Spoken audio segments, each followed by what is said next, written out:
비는 오후부터 추적추적 내리기 시작했다. 마치 모든 것을 휩쓸어 가려는 듯 미나는 마을 어기 늙은 느티나무 아래 홀로 서 있었다. 두 손으로 배를 꼭 감싸 안은 채 눈앞에 텅 빈 길을 바라보았다. 그녀의 마음은 무겁게 가라앉았다. 뱃속의 아이 때문만이 아니었다. 한때 믿었던 남편 준호의 협박 때문이기도 했다. 그는 미나가 뱃속의 아이를 지우지 않으면 다시는 얼굴 볼 생각 말라고 으름장을 놓았다. 미나는 그의 말이 단순한 협박이 아니라 피할 수 없는 잔인한 현실임을 알았다. 준호와 그의 어머니 박 여사의 협박은 날카로운 칼날처럼 그녀의 심장을 후벼 팠다. 시골 출신의 순박한 아가씨 미나는 자신의 인생이 이토록 막막해지리라고는 상상도 못했다. 아이를 포기하고 싶지 않았지만 준호의 말을 따르지 않으면 모든 것을 잃을 터였다. 가족, 사랑, 그리고 한때 꿈꿨던 미래까지도. 하지만 뱃속의 아이는 자신의 살붙이이자 예롭고 차가운 날들 속 유일한 위안이었다. 어찌 다른 사람의 야망 때문에 아이를 포기할 수 있단 말인가. 그녀에게 다른 선택은 없었다. 미나는 이곳에 머무르면 아이가 살 기회가 없을 것이며 자신 또한 거짓된 관계만 남은 그 집에서 더는 살 수 없음을 알았다. 박 여사의 경멸 어린 시선과 준호의 비아냥거리는 말을 더는 견딜 수 없었다. 사랑도 관용도 없는 가정에서 아이가 태어나 자라기를 원치 않았다. 그날 밤 미나는 한숨도 자지 못했다. 준호의 말, 시어머니의 눈빛, 그동안 겪어야 했던 모든 것을 떠올렸다. 그리고 결심했다. 더 이상 고통과 수치심에 갇혀 살 수 없다고. 떠나야 했다. 자유를 찾고 뱃속의 아이에게 살 기회를 주기 위해. 미나는 일어나 한때 보금자리라 여겼던 집을 조용히 나섰다. 차가운 밤비를 맞으며 걸었다. 가진 것은 많지 않았다. 낡은 옷가지 몇 벌과 그 차가운 집에서 살며 모아둔 푼돈이 전부였다. 돌아갈 수 없다는 것을 알았다. 돌아가면 아이는 결코 살 수 없을 것이다.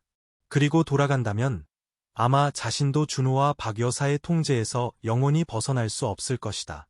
미나는 목적 없이 걸었다. 어디로 가야 할지 몰랐다. 단 한 가지 확실한 것은 멀리 떠나야 한다는 것, 이곳을 벗어나야 한다는 것이었다. 준호도 박 여사도 더는 보고 싶지 않았다. 그들의 말과 행동은 그녀에게 너무 많은 상처를 주었다. 미나는 울지 않았다. 무엇 때문에 울어야 할지도 몰랐다. 뱃속의 아이가 그녀의 유일한 희망이었고 그 희망을 빼앗기고 싶지 않았다. 차가운 비에 등이 굽었고 해진 고무신은 풀밭에 달라붙었으며 맨발은 얼음장처럼 차가웠다. 비는 점점 거세지고 차가운 바람이 불어와 몸서리치지 않을 수 없었다. 마치 망망대해를 표류하는 작은 배가 된 기분이었다. 어디로 가는지, 어디로 돌아갈지 알 수 없었다. 하지만 두렵지 않았다. 떠나지 않으면 평생 자유를 얻지 못할 것임을 알았기 때문이다. 얼마쯤 걸었을까? 미나는 지쳐 다리가 후들거리고 더 이상 힘이 없었다. 멈춰서서 쉴 만한 외딴 곳을 찾았다. 바로 그때 짐을 실은 작은 화물 트럭 한 대가 지나갔다. 어두컴컴한 밤에 헤드라이트가 비춰왔다. 운전사는 길가의 비에 흠뻑 젖어 서 있는 그녀를 보고 차를 세웠다. 그는 중년의 남자로 땅딸막한 체구의 인생의 고초를 많이 겪은 듯한 모습이었다. 그가 미나에게 물었지만 미나는 갈 곳이 없다며 길이나 좀 태워달라고 간신히 대답했다. 운전사인 김 기사님은 미나를 측은하게 바라보며 더는 묻지 않고 차에 타라고 했다. 트럭은 지방 국도를 달리기 시작했고 규칙적인 엔진 소리가 빗소리와 어우러졌다. 미나는 차 안에서 배를 쓰다듬으며 아이를 안심시켰다. 창밖을 내다보니 빗방울이 길게 흘러내려 흐릿했다. 아무 말도 하지 않았지만 마음이 가라앉는 것을 느꼈다. 누군가 도와준다면 바로 김 기사님일 것이라고 혼잣말을 했다. 이 낯선 남자는 많이 묻지도 그녀의 삶에 간섭하려 들지도 않았지만 그녀가 가장 절망적일 때 도움의 손길을 내밀었다. 김 기사님은 말이 없었고 미나를 수원 남문시장에 내려주었다. 그곳은 장사꾼들로 붐비고 말소리가 요란했다. 미나는 차에서 내려 주머니 속 얼마 안 되는 돈을 만지작거리며 주위를 둘러보았다. 이곳이 그녀가 처음부터 다시 시작할 곳, 준호도 박 여사도 없는 새로운 삶을 시작할 곳이었다. 스스로 일어서서 자신의 삶을 다시 건설해야 했다. 무엇을 해야 할지 몰랐지만 살아야 한다는 것은 알았다. 살아남기 위해, 뱃속의 아이를 지키기 위해 무언가를 해야 했다. 미나는 시장 근처 생선 가게를 하는 미경 씨에게 일을 구해보기로 했다. 미경 씨는 미나를 보더니 그녀 눈 속의 고단함을 금세 알아차렸다. 그녀는 많이 묻지 않고 미나에게 자기와 함께 일하자며 굶기지는 않겠다고 했다. 하루하루 미나는 생선 나르기, 좌판 청소, 파 다듬기 등 바쁜 일과 속에서 살았다. 미경 씨가 시키는 일은 무엇이든 했고 쉬지도 불평하지도 않았다. 매일이 지나갈수록 미나는 언젠가 자신과 아이가 평화로운 삶을 살 수 있으리라는 희망만을 품었다. 하지만 시장에서 낯선 그림자를 볼 때마다 그녀는 두려움에 떨었다. 준호와 박 여사가 여전히 그녀를 찾고 있었다. 과거의 어두운 그림자가 쉽게 자신을 놓아주지 않을 것임을 알았다. 미나는 수원 남문시장에 머문 지 거의 석 달이 되었다. 고된 일에 파묻혀 살았고 야인소는 싱싱한 생선과 깨끗이 씻은 채소 더미를 쉴 새 없이 날랐다. 아이에게 줄 분유 값을 벌기 위해서였다. 늘 서둘렀고 늘 주위를 살피며 과거의 그림자를 두려워했다. 시장 상인들은 미나의 모습에 익숙해졌다. 젊은 여자가 혹사당하며 일하다가 때로는 서 있지도 못할 만큼 지쳐 보이면서도 늘 묵묵히 불평 한마디 없었다. 생선가게 주인인 미경 씨는 미나에게 단순한 고용주가 아니라 큰언니 같은 존재였다. 그녀는 미나를 안쓰럽게 여겼고 돈이 별로 없어 하루하루 겨우 살아간다는 것을 알았지만 결코 많이 묻지 않았다. 그녀는 때때로 미나에게 흰쌀밥 한 그릇에 생선 조림 한 토막을 더 얹어주며 배고프지 않게 먹으라고 했다. 미나는 그저 묵묵히 받을 뿐 감사의 말도 제대로 하지 못했다. 미경 씨는 고개를 끄덕이고는 서둘러 자기 일을 계속했다. 그녀는 미경 씨가 말은 안 해도 그녀 눈에는 자신이 여전히 낯선 사람이지 가족은 아니지만 그럼에도 기꺼이 도와준다는 것을 알았다. 초반 며칠 동안 미나는 누가 자신에 대해 물어볼 때마다 심지어 무심코 던지는 질문에도 가슴이 철렁 내려앉곤 했다. 준호의 눈빛, 마치 자신이 물건이라도 되는 듯 협박하던 그의 말투, 그리고 경멸에 찬 눈으로 자신을 보던 박 여사의 모습을 잊을 수 없었다. 그 기억들은 그녀의 마음속에서 쉽게 지워지지 않았다. 누군가 준호의 이름을 언급할 때마다 공포가 세포 하나하나에 스며드는 것을 느꼈다. 그들이 나를 찾아낼까? 누가 서아에 대해 물어보러 오지는 않을까? 그런 걱정은 결코 멈추지 않았다. 매일 밤 미나는 딸아이를 품에 안고 서아가 평화롭게 잠든 모습을 보았지만 그녀 마음속에는 단 한순간도 평온함이 없었다. 어릴 적부터 외워 부르던 민요를 쉰 목소리로 아이에게 불러주었다. 그 자장가는 서아를 달래기 위한 것뿐만 아니라 스스로를 위로하는 방법이기도 했다. 매일 밤 미나는 마음속으로 아이에게 속삭였다. 엄마가 너를 지켜줄게. 아무리 힘들어도 엄마가 너를 키워낼 거야. 미나는 처음 뱃속에서 아이가 발길질하는 것을 느꼈을 때의 감각을 결코 잊지 않았다. 따뜻한 느낌이었다. 조금 낯설기는 했지만 그것은 바로 생명의 신호이자 신성한 모성의 증표였다. 미나는 아이가 항상 곁에 있기에 외롭지 않다고 느꼈다. 비록 작은 생명일지라도 그녀의 한 부분은 앞으로 닥쳐올 일들에 대해 걱정하는 것을 멈출 수 없었다. 언젠가 박 여사와 준호가 자신을 찾아내 서아를 데려가 버린다면? 미나는 그것을 받아들일 수 없었다. 미나와 그녀의 아이에 대한 이야기는 작은 시장통에 점차 퍼져나갔다. 몇몇 상인들은 그녀에 대해 수근거렸다. 그들은 미나가 분명 준호에게 버림받았을 거라고 말했다. 그녀의 처지를 안타까워했다. 하지만 호기심 많은 사람들, 사정을 모르는 채 그녀를 비난하는 사람들도 있었다. 미나는 그들이 자신이 겪은 일에 대해 아무것도 모른다는 것을 알았지만 그들을 원망하지는 않았다. 미나가 가장 분명하게 아는 단 한 가지는 서아가 자신의 전부라는 것이었다. 가난 속에서, 힘든 나날 속에서도 딸이 더 나은 삶을 살 수 있도록 모든 것을 할 것이다. 어느 날 미나가 가게 옆에서 생선을 씻고 있을 때 상인들이 수군거리며 이야기하는 소리를 들었다. 누군가 준호가 자신을 찾고 있다는 말을 들었다고 했다. 근처에 서 있던 한 노파도 박 여사를 언급하며 그 여자가 시장까지 와서 미나에 대해 묻고 다녔다고 말했다. 미나는 감정을 억누를 수 없었다. 박 여사와 무서운 시어머니라는 이름은 늘 그녀를 괴롭혔다. 그 시어머니를 생각할 때마다 미나는 보이지 않는 공포가 자신을 짓누르는 것을 느꼈다. 그 여자가 나를 찾아낼까? 만약 아이를 찾아낸다면 서아에게 무슨 짓을 할까? 미나는 마음속의 두려움을 드러내지 않으려 조용히 돌아섰다. 감히 멈춰 서거나 어떤 내색도 할 수 없었다.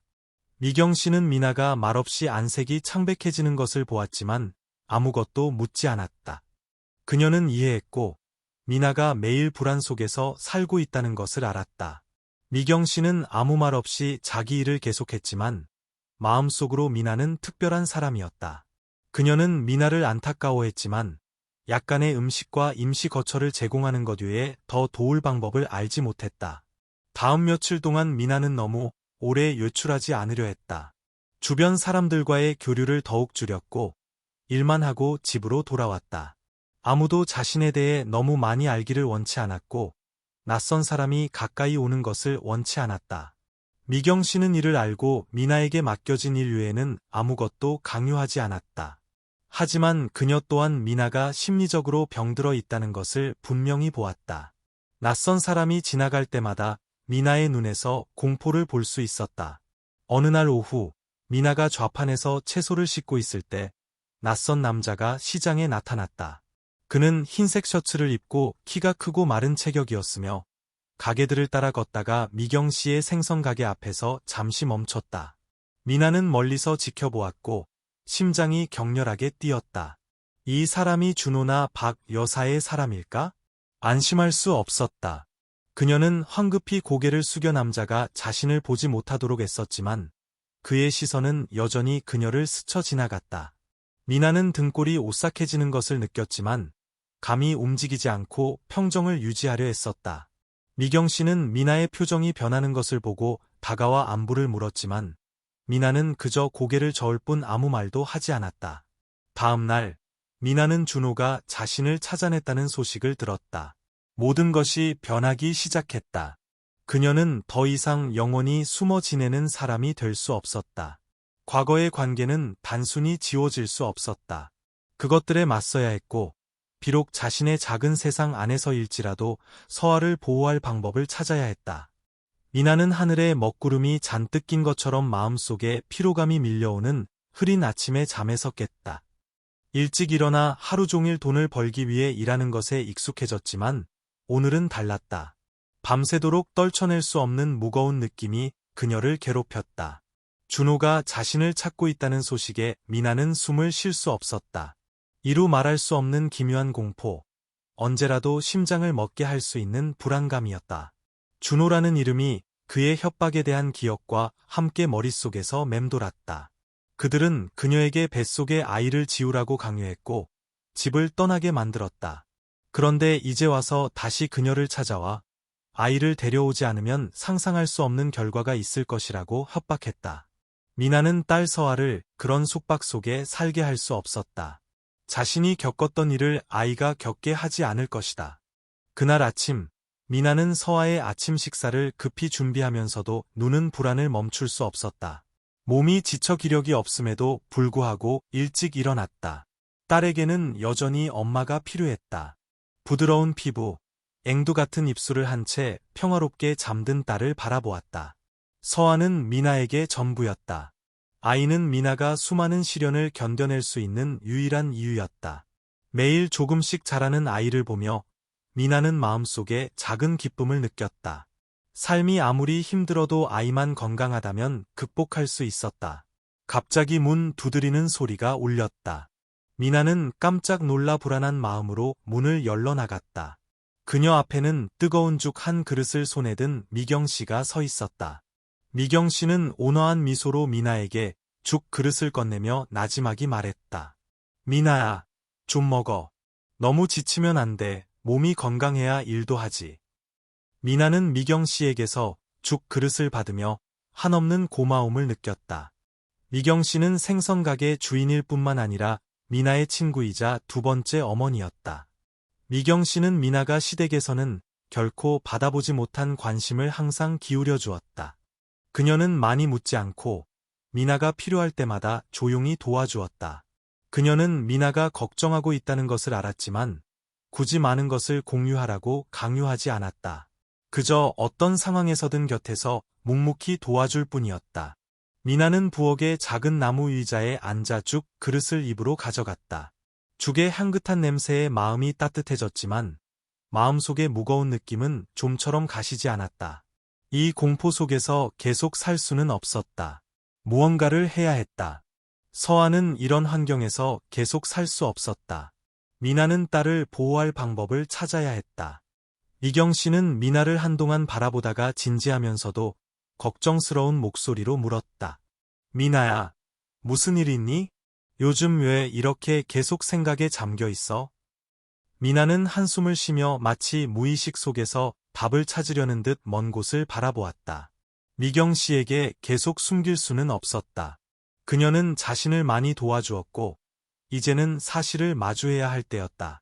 미나는 미경 씨에게 준호와 박 여사의 협박, 그들이 자신을 찾고 서아를 데려가려 한다는 사실을 조용히 털어놓았다.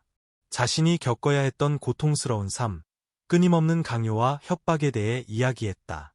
미나는 이야기했지만 목이 메어 마치 무언가가 목구멍을 가로막아 말을 잇지 못하는 듯했다. 미경 씨는 슬픔에 젖은 눈으로 조용히 들었다. 아무 말 없이 한숨을 쉬더니 미나의 어깨에 손을 얹고 부드럽게 말했다. 걱정 마, 내가 도와줄게. 나한테 맡겨. 미나는 고마움 가득한 눈으로 미경 씨를 바라보았다. 자신의 인생에 이런 여자가 있으리라고는 생각지도 못했다. 미경 씨는 가족은 아니었지만 친가족보다 더 안전한 느낌을 주었다. 그녀가 없었다면 자신이 어떻게 되었을지 알 수 없었다. 미경 씨는 미나에게 일단 쉬라고 자신이 방법을 찾아보겠다고 했다. 그날 하루 종일 미나는 일손을 놓았다. 그저 골똘히 생각에 잠겨 자신과 서아의 미래를 걱정했다. 미경 씨가 도와주었지만 마음속은 여전히 불안했다. 박 여사가 자신을 찾기 시작했다는 생각에서 벗어날 수 없었다. 공포를 느꼈고 과거의 그림자가 항상 자신을 따라다니는 것 같았다.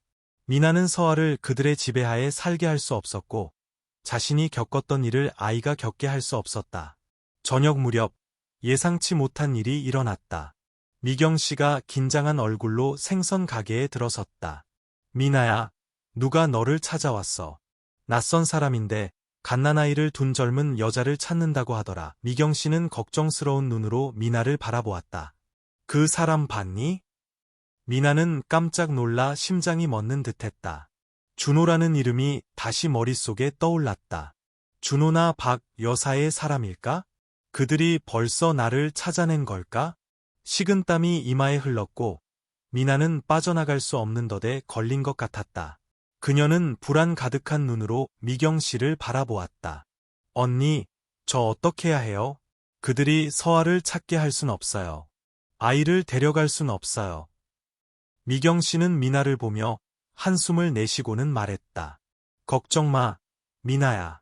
내가 도와줄게. 그들이 쉽게 널 찾진 못할 거야.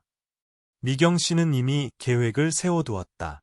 미나가 숨을 수 있도록 돕고 서아를 다른 곳으로 옮겨 아이를 안전하게 보호할 방법을 찾을 것이었다. 하지만 미나는 가만히 앉아 있을 수만은 없었다. 영원히 공포 속에서 살고 싶지 않았다. 서아에게는 평화로운 삶, 과거의 유령에 시달리지 않는 삶이 필요했다. 그날 밤, 미경 씨는 미나에게 준비하라고 말했다. 진정해, 방법이 있을 거야. 그들이 널 찾지 못하게 해. 미경 씨는 결연한 눈빛으로 미나를 바라보았다. 미나는 자신의 삶이 영원히 바뀌었음을 알았지만 포기하지 않을 것이었다. 어떤 대가를 치르더라도 서아를 지킬 것이었다. 미나는 그날 밤 한숨도 자지 못했다. 눈을 감을 때마다 준호와 박 여사의 모습, 그들의 협박이 머릿속에서 맴돌았다. 집을 뛰쳐나와 멀리 도망쳤음에도 불구하고 그 족쇄에서 벗어날 수 없다는 느낌이 매 순간 그녀를 괴롭혔다. 어린 딸 서아가 그녀가 싸우고 아무리 힘든 상황에서도 계속 살아갈 수 있는 유일한 이유였다. 하지만 바로 지금 미나는 또 다른 갈림길 앞에 서 있는 자신을 느꼈다. 모녀의 생사를 결정짓는 갈림길이었다. 미경 씨는 미나를 위해 모든 것을 준비해 두었다. 단칸방의 비좁은 공간에서 미경 씨는 미나가 떠날 때 필요한 약간의 짐과 필수품들을 재빨리 챙겨주었다. 그녀는 말했다. 준비해둬. 내가 다른 곳을 알아봐 줄게. 계속 여기 있을 순 없어. 그들이 널 찾으면 위험해. 미나는 아무 말 없이 집을 나올 때 가져왔던 낡은 옷가지들을 조용히 정리했다. 서아는 작은 나무 침대에서 깊이 잠들어 있었고 부드러운 피부에 작은 손으로 베개를 꼬가는 모습이 엄마의 불안한 세상 속 평화로운 천사 같았다. 미나는 부드럽게 아이를 바라보며 눈물이 흐르지 않도록 애썼다. 울 수 없었다. 공포에 사로잡힐 수 없었다. 서아에게는 강한 엄마, 마지막 숨결까지 아이를 지켜줄 엄마가 필요했다. 미경 씨는 미나 곁을 한시도 떠나지 않았고 많이 묻지 않고 묵묵히 도와주었다. 짐 준비부터 새로운 거처 마련까지 모든 일을 미경 씨가 꼼꼼하게 처리해 주었다. 그녀는 미나에게 다른 선택이 없다는 것을 알았다. 떠나야 했고 과거의 위협적인 그림자로부터 도망쳐야 했다. 미나야, 날 믿어. 내가 이 일에서 벗어나도록 도와줄게. 미경 씨는 단호한 눈빛으로 말했다. 미나는 감히 한숨도 쉬지 못하고 고개를 끄덕였지만 마음속 어딘가는 여전히 불안했다. 미나는 이 불안 속에서 모든 것이 언제든 무너질지 모른다는 공포 속에서 계속 살 수 없었다. 서아에게 평화로운 삶, 자신들을 빼앗으러 올 사람들에 대한 걱정 없는 삶을 주고 싶었다. 하지만 어떻게 완전히 벗어날 수 있을까? 어떻게 박 여사와 준호의 포위망에서 벗어날 수 있을까? 미경 씨는 자신의 친구인 강 형사에게 전화했다. 그는 파출소 경찰이었다. 강 형사는 위급한 상황에 처한 미나를 돕겠다고 약속했다. 그는 미나가 지금 의지할 수 있는 유일한 사람이었다. 미경 씨는 말했다. 강 형사님이 안전한 은신처를 찾아주실 수 있을 거야. 분명 도와주실 거야. 걱정이 가득했지만 미나는 미경 씨의 도움을 거절할 수 없었다. 그들이 없었다면 자신이 아무것도 할 수 없다는 것을 알았다. 혼자서는 준호와 박 여사가 자신을 위해 꾸며놓은 일들에 맞설 수 없었다. 자신을 둘러싼 정적을 느꼈지만 마음속은 것엔 파도가 일렁였다.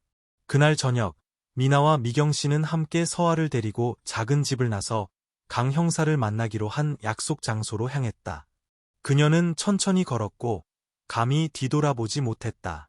공포는 여전히 걸음마다 그녀를 따라다녔다. 어디로 갈지 몰랐지만 과거의 일들로 돌아가지만 않는다면 모든 것을 받아들일 수 있었다. 이제 모든 것은 중요하지 않았다. 오직 어린 딸 서아만이 그녀의 전부였다.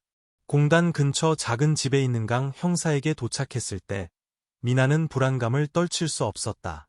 강 형사는 나이가 지긋한 남자로 강인한 얼굴이었지만 눈빛에는 배려심이 가득했다.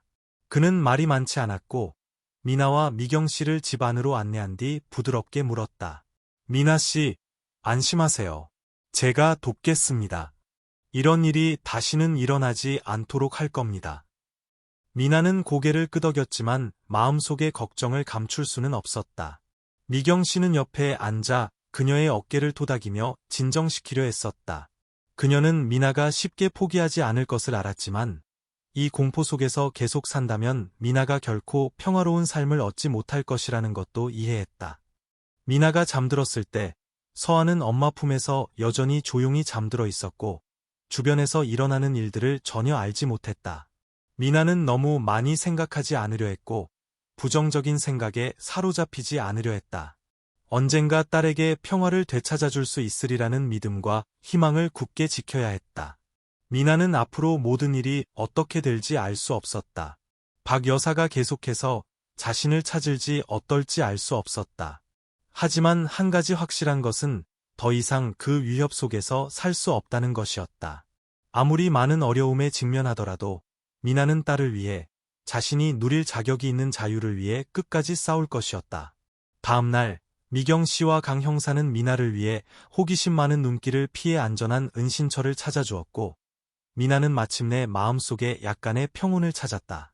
하지만 앞길이 여전히 험난할 것이며 평화롭게 살 수 있을지는 알 수 없었다. 모든 것은 오직 그녀의 강인함과 어떤 대가를 치르더라도 서아를 지키겠다는 결심에 달려 있었다. 미나는 해가 뜨기도 전에 잠에서 깼다. 희미한 빗줄기가 임시 거처의 작은 창문으로 스며들기 시작했지만 마음은 여전히 무거웠다.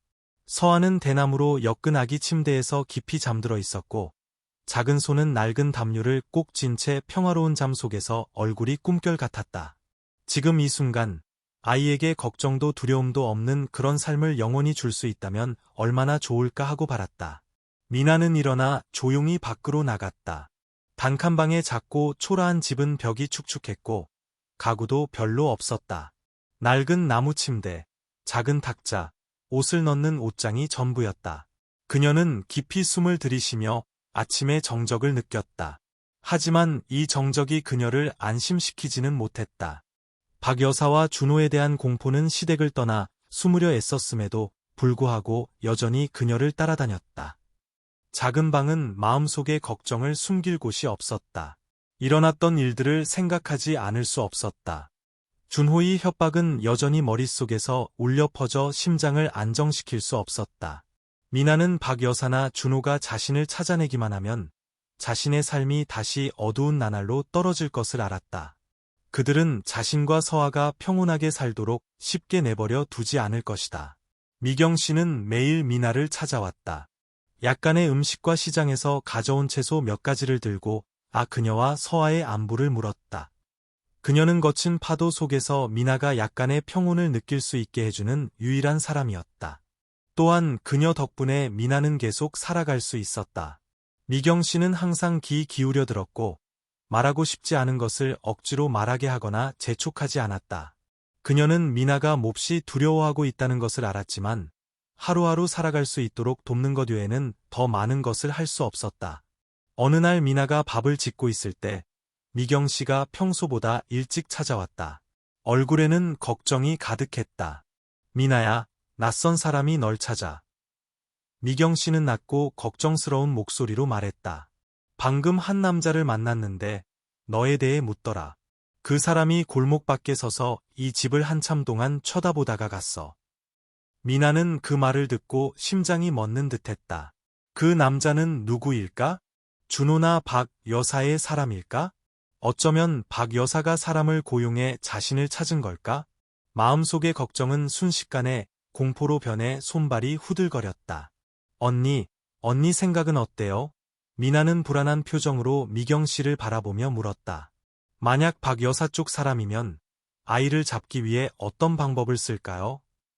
미경 씨는 바로 대답하지 않고 미나를 한동안 바라보다가 한숨을 쉬었다.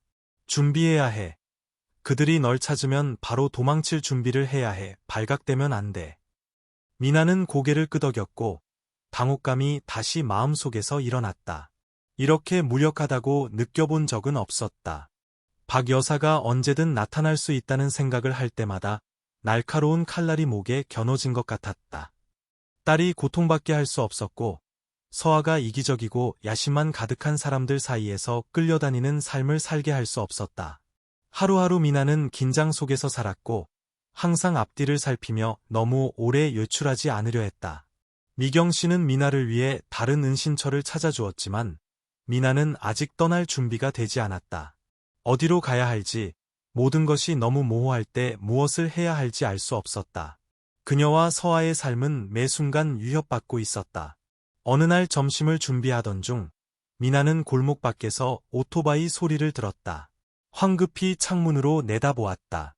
한 남자가 가로등 아래 서서 휴대전화를 들고 마치 통화하는 듯했다.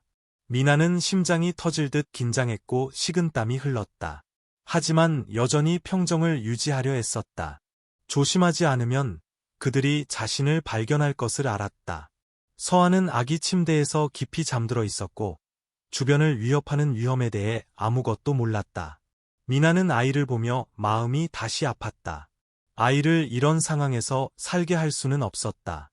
끊임없는 도피 속에서 미경 씨가 평소보다 더 심각한 표정으로 다시 찾아왔다. 미나야, 안 좋은 소식이야. 그녀는 걱정 가득한 목소리로 말했다. 준호가 널 찾았어. 방금 여기 와서 내 안부를 묻고 갔는데 다행히 널 보진 못하고 나한테만 물어봤어. 미나는 멍해졌다. 준호, 전 남편, 한때 자신의 유일한 유지처였던 남자가 이제는 자신을 쫓는 사냥꾼이 되어 필요하다면 아이까지 빼앗으려 위협하고 있었다. 그가 왜 그렇게 잔인해졌는지 이해할 수 없었지만 미나는 이제 더 이상 영원히 도망칠 수 없다는 것을 알았다. 미경 언니, 저 더 이상 여기 있을 수 없어요. 미나는 거의 기력이 없는 목소리로 말했다. 그들이 절 찾으면 우리 모녀를 가만두지 않을 거예요. 미경 씨는 아무 말 없이 미나를 바라보았지만 그녀의 눈빛에는 이해심이 가득했다. 걱정 마, 내가 도와줄게. 다른 방법을 찾아 그들에게서 벗어나자. 넌 살아야 해, 미나야. 미나는 고개를 들어 결연한 눈빛으로 미경 씨를 바라보았다. 이 공포 속에서 계속 살 수 없다는 것을 알았다. 서아가 이런 환경에서 자라게 할 수 없었다. 떠날 것이고 자신과 아이를 위해 안전한 곳을 찾을 것이다. 미나는 서아를 위해, 자기 자신을 위해 포기할 수 없었다. 새로운 삶이 미나 모녀를 기다리고 있었고 비록 쉽지는 않겠지만 미나는 그날 밤 한숨도 자지 못했다. 문밖의 작은 소리, 작은 창문 앞을 스쳐 지나가는 그림자 하나하나에 깜짝 놀라 잠에서 깨곤 했다. 비좁은 방은 마치 자신의 공포 속에 그녀를 가두는 듯했다. 작은 침대에서 맛있게 잠든 서아를 바라보았다. 딸의 근심 없는 얼굴에 마음이 아팠다. 아이를 이런 상황에서 매 순간의 공포 속에서 살게 할 수는 없었다. 미경 씨는 모든 것을 준비해 두었고 미나는 더 이상 머뭇거릴 수 없었다. 계속 머무른다면 자신뿐만 아니라 서아도 안전하지 않다는 것을 알았다. 미경 씨는 그녀의 짐 정리를 돕고 필요한 물품을 챙겨준 뒤 서둘러 미나와 서아를 새로운 은신처로 데려갔다. 다음 날 아침, 미나는 서아와 함께 작은 집을 나섰고 감히 뒤돌아보지 않았다. 미경 씨는 여러 번 그녀를 도와주었지만 이제 미나는 오직 자기 자신에게만 의지할 수 있었다. 앞길은 여전히 험난했지만 돌아갈 수는 없었다. 아이를 지키기로 선택했고 계속 나아가는 수밖에 없었다. 미나는 서아의 손을 꼭 잡고 아이가 엄마 마음속의 불안을 느끼지 못하도록 애썼다. 미경 씨는 그들과 한동안 동행한 후 미나에게 조심하고 항상 자신과 연락을 유지하라고 당부했다. 무슨 일 있으면 나한테 전화해. 내가 도와줄게. 미경 씨는 걱정 가득한 목소리로 말했다. 미나는 고개를 끄덕였다. 미경 씨의 말은 격려가 되었지만 동시에 마음을 더욱 무겁게 했다. 미경 씨에게 더 이상 걱정을 끼치고 싶지 않았다. 그저 계속 걸을 수밖에 없었다. 서아를 지키기 위해, 두 모녀를 위한 새로운 삶을 찾기 위해. 그들은 작은 마을을 떠나 미나가 처음 도망쳤을 때 도움을 주었던 김 기사님의 트럭에 올라탔다. 김 기사님은 많이 묻지 않고 조용히 미나와 서아를 더 먼 곳, 옛단 작은 마을로 데려다 주었다. 미나는 마치 정처 없이 표류하는 듯했지만 한 걸음 한 걸음 길을 갈수록 결심은 더욱 굳어졌다. 서아는 공포의 어둠 속에서 자랄 수 없었다. 아이를 그렇게 살게 하지 않을 것이었다. 트럭은 한적한 길을 지나 낯선 낮은 집들이 있는 곳에 이르렀다. 미나는 창밖으로 푸른 눈과 사람 하나 없는 곱게 뻗은 흘길을 보았다. 그 평화로운 느낌이 오히려 낯설게 느껴졌다. 얼마 만에 이런 평화를 느껴보는 것일까? 새롭지만 동시에 불안 가득한 느낌이었다. 이것이 단지 임시 정류장일 뿐 확실한 것은 아무것도 없다는 것을 알았다. 목적지에 도착하자 김 기사님은 허술하지만 튼튼하게 지어진 작은 집 앞에 차를 세웠다. 김 기사님은 차 문을 열고 미나의 어깨를 두드리며 말했다. 여기가 임시 거처예요. 여기서 지내세요. 제가 모녀를 돌봐드릴게요. 그는 더 이상 아무 말 없이 미나를 바라보다가 차를 몰고 떠났다. 미나는 거기 서서 작은 집을 바라보며 인생의 큰 전환점을 맞이한 듯한 느낌을 받았다. 이런 곳에서 살게 되리라고는 한 번도 생각해 본 적 없었지만 만약 그곳이 서아에게 안전한 곳이라면 기꺼이 받아들일 준비가 되어 있었다. 미나는 집 안으로 들어가 낡은 나무 테이블과 의자, 대나무로 엮은 침대, 임시 나무 옷장이 있는 작은 방을 둘러보았다. 모든 것이 단순했지만 적어도 감시의 눈길이나 따가운 시선은 없었다. 서아는 여전히 깊이 잠들어 있었고 주변에서 일어나는 일들을 전혀 알지 못했다. 미나는 딸을 침대에 눕히고 담요를 덮어주었다. 그녀는 앉아서 서아를 한동안 바라보다가 다시 고개를 들어 창밖을 향했다. 안전하다는 느낌은 정말 희미했지만 적어도 자신이 원했던 일, 아이를 보호하는 일을 해냈다. 저녁에 미경 씨가 미나에게 전화했다. 그녀의 목소리에는 약간의 걱정이 묻어났지만 동시에 격려도 가득했다. 괜찮니? 건강 잘 챙기고 너무 무리하지 마. 아이가 크고 있으니 내가 더 많이 돌봐줘야 해. 미나는 마음속으로는 여전히 불안했지만 미소를 지었다. 괜찮아요. 언니. 정말 고마워. 노력할게요. 통화 후 미나는 마음이 조금 가벼워졌다. 미경 씨에게 계속 걱정을 끼칠 수는 없었다. 자신과 서아의 삶을 안정시키기 위해 모든 것을 해야 했다. 밤이 되자 미나는 다시 일어나 서아에게 부드럽게 젖을 물렸다. 아이의 울음소리에 마음이 따뜻해졌고 마치 아이가 곁에 있으면 모든 걱정과 피로가 사라지는 듯했다. 다음 날 미나는 이곳에서 일자리를 찾기 위해 계속 노력했다.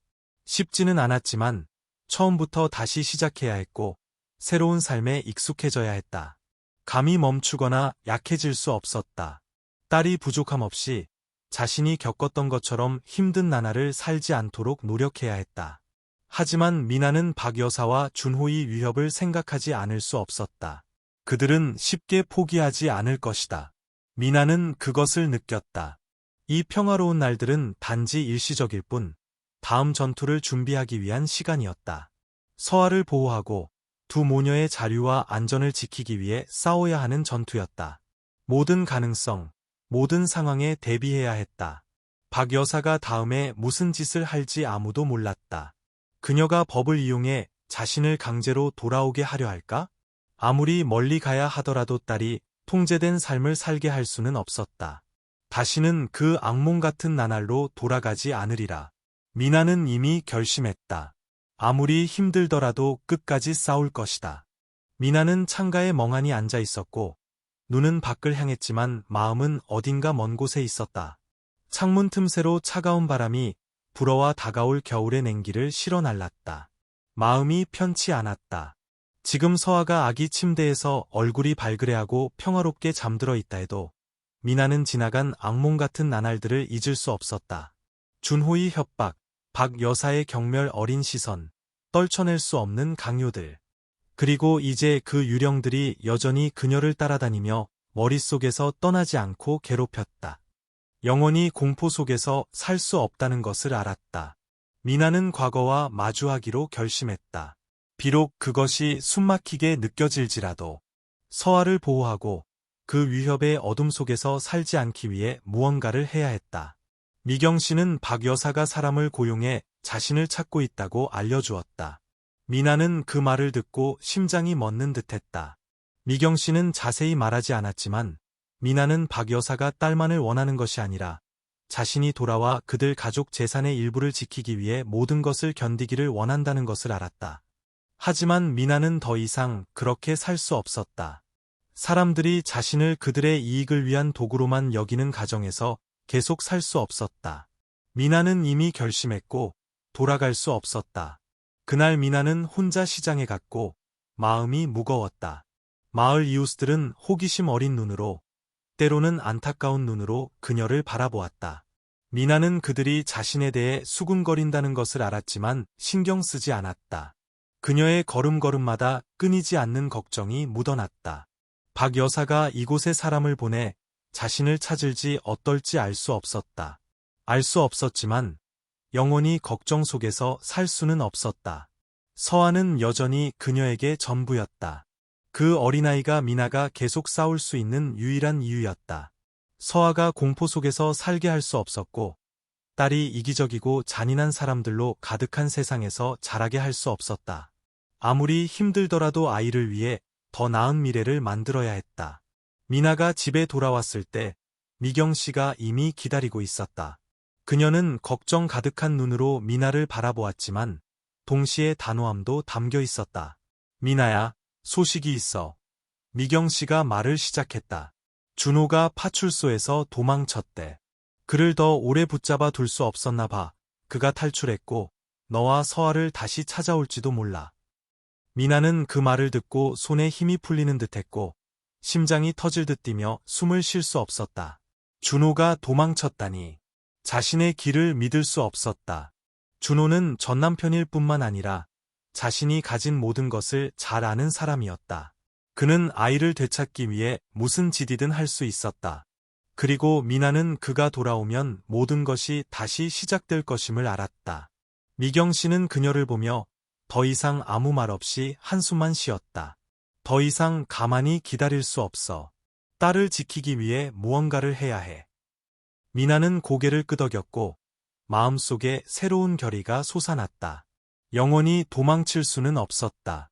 공포 속에서, 어둠 속에서 숨어 지내는 쥐처럼 사는 삶은 자신이 서아에게 바라는 삶이 아니었다.